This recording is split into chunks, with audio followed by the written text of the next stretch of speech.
ऐसे भी चरित्र हैं भक्त जिनका कोई संप्रदाय नहीं।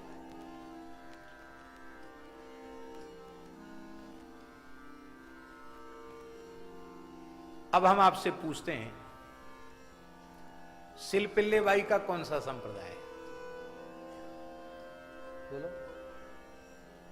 चार संप्रदाय वाले महंत जी बैठे हैं, ये तो बता ही देंगे। कम से कम 4 संप्रदाय के बड़े पद पर बैठे। सिलपिल्ले के कहत कुंवर पे हली चली आमे, राम सहस्र नाम, विष्णु सहस्र नाम, गोपाल सहस्र नाम, नृसिंह सहस्र नाम सब आपने पढ़े होंगे, पर कहीं सिलपिल्ले नाम भगवान का पढ़ा आपने? सिलपिल्ले। और महाराज जी, एक राजा की लड़की थी, एक जमींदार की लड़की थी, दोनों की बड़ी मित्रता थी। एक महात्मा आ गए, वो सालिग्राम जी रखते थे, सालिग्राम जी की बड़े प्रेम से सेवा करते थे। दोनों बच्चियों को अच्छा लगा कि ये खेल सबसे अच्छा, इतना सब नहलाते धुलाते, फिर भोग लगाते, फिर शंख बजाते, आरती करते, प्रसाद बंटता है। दोनों बच्चियां मचल गई, हम तो ठाकुर जी लेंगे, ठाकुर जी लेंगे। महात्मा बोले, भाई अपने ठाकुर हम कैसे दें, दे नहीं सकते। तो उनके पिता ने कहा, उन दोनों कन्याओं के पिता ने, कि देखो बच्चों को बहका दिया जाता, बहका दो इनको, कोई बात नहीं। अभी तो खाना पीना छोड़ दिया, इन्होंने रो रही है। तो वो महात्मा जी गए नदी में स्नान करने, और वहां से 2 गोल गोल पत्थर ले आए।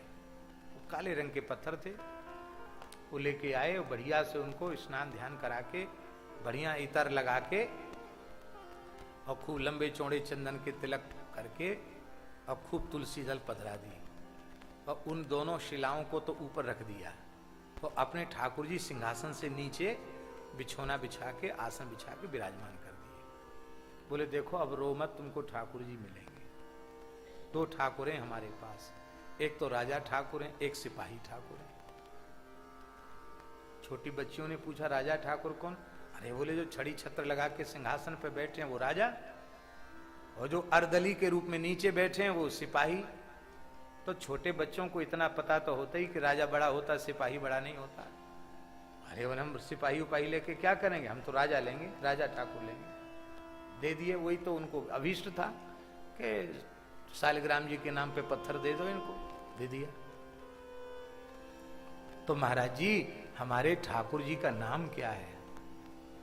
तो महात्मा ने विनोद में कहा, इनका नाम है सिलपिल्ले भगवान। क्या नाम है? उड़ीसा में पिल्ला जो है बच्चों को कहते हैं। कोई उड़िया महात्मा बैठे हैं या नहीं है? पिल्ला कहते हैं ना, बच्चों को पिल्ला कहते हैं। और यहां पूछ दो किसी से पूछो कि तुम्हारे कितने पिल्ले हैं, महाराज झगड़ा के लिए तैयार हो जाएगा कि तुम्हारी बुद्धि ठीक है। कुतिया के बच्चों को पिल्ला कहा जाता है।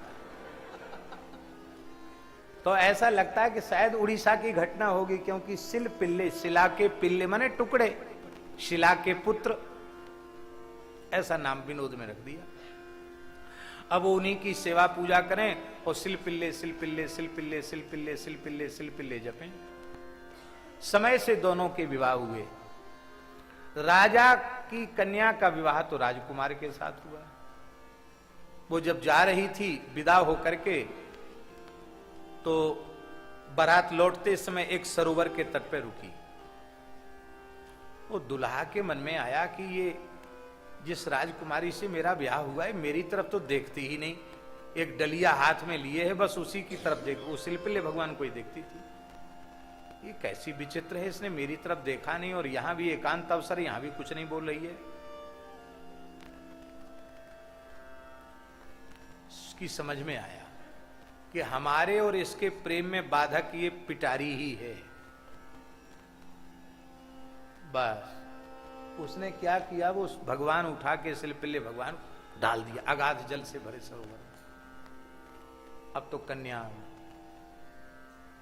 बहुत रुदन करने लगी, मरने के लिए तैयार हो गई, रंग में भंग पड़ गया, बहुत समझाया। अब लोगों ने कहा, महाराज इतने गहरे पानी में कहां खोजें, कहां गए तेरे भगवान, सिलपिल्ले कहां गए? किसी ने कहा कि तू बड़ी भारी प्रेमिनी बनती है, तो भगवान तो प्रेमियों की पुकार सुनकर आ जाते हैं? तू पुकार ठाकुर जी को, यदि तू प्रेमी होगी तो तेरी पुकार सुनकर ठाकुर जी आवेंगे। इतना सुनते ही वो विह्वल हो गई और उसने कहा, हे शिल्पिल्ले भगवान, या तो मेरे पास आ जाइए, अपने पास मुझे बुला लीजिए। जैसे ही कहा, अगाध जल से भरे सरोवर से शिल्पिल्ले भगवान आए, छाती से लग गए।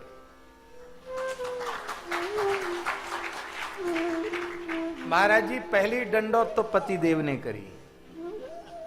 वो बजा भगत वगत नहीं था, उसने कहा ये तो भाई सच्ची भक्ति है, ये तो हम तो नास्तिक ही रह गए, ऐसी गृहिणी मुझे मिली है। बोले देवी अब खूब लाड़ लड़ाओ, हम भी शिल्पिल्ले भगवान की भक्ति करेंगे, तुम्हारे भगवान सच्चे। सब पूरी ससुराल के लोग भक्त हो गए। नाभाजी लिख रहे हैं, शिल्पिल्ले के कहत कुंवरी पे हरी चली आवे। ठाकुर जी चलकर आ गए। और दूसरी जमींदार की बेटी थी, उसका विवाह नहीं हुआ था अभी, वो भी विवाह के योग्य थी। विवाह की तैयारियां चल रही थी और वो जमींदार का एक भाई था, उसका उससे बड़ा भारी विरोध था, अपने भाई से, बड़े भाई से। तो उसने क्या दुष्टता की महाराज जी, उसने विवाह के अवसर पर अपने बड़े भाई के घर में डकैती डलवा दी। विवाह में बहुत कुछ इकट्ठा किया जाता है बेटी को देने के लिए दहेज के रूप में। डकैती डलवाई, सब चला गया सामान। और उस सामान में वो जो जमींदार की बेटी के जो शिल्पिल्ले भगवान का बटुआ भी चला गया, वो पिटारी भी चली गई। अब घर में इतनी बड़ी डकैती पड़ी, सब सामान लुट गया, पिट गया, अब कुछ नहीं रहा, ब्याह का समय निकट है। इसकी चिंता तो सबको हो रही थी, पर इस कन्या को एक ही चिंता थी, हाय रे हाय, हमारे शिल्पिल्ले भगवान कहाँ गए, हमारे शिल्पिल्ले भगवान कहाँ गए। इनके पिताजी ने कहा इतना घर में नुकसान हो गया, उसके तो तूने एक आंसू नहीं बहाए, वो खाली तेरा वो गोल मटोल पत्थर शिल्पिल्ले भगवान चले गए, उसके लिए तू आकाश पाताल एक कर रही है। अरे क्यों रोती है, खाना पीना बंद कर दिया है, मरने का संकल्प लेकर बैठी है। देख मैं सच्ची सच्ची बात बताता हूं, डकैती डलवाने वाला दूसरा नहीं है, डकैती डलवाने वाला तेरा चाचा ही है, और डकैती का माल भी उसी के यहां है, तो तेरे ठाकुर जी भी वही हैं। वही हम भाई भाई का झगड़ा है, लेकिन तू तो भतीजी है और कन्या पर तो सब करुणा करते हैं, करना भी चाहिए। तुमको ज्यादा दुख है तो तुम अपने चाचा के यहां जाकर खुद मांग लो। इधर आ जाओ बाबा जी, अपने फर्रुखाबाद वाले महंत जी महाराज विराज।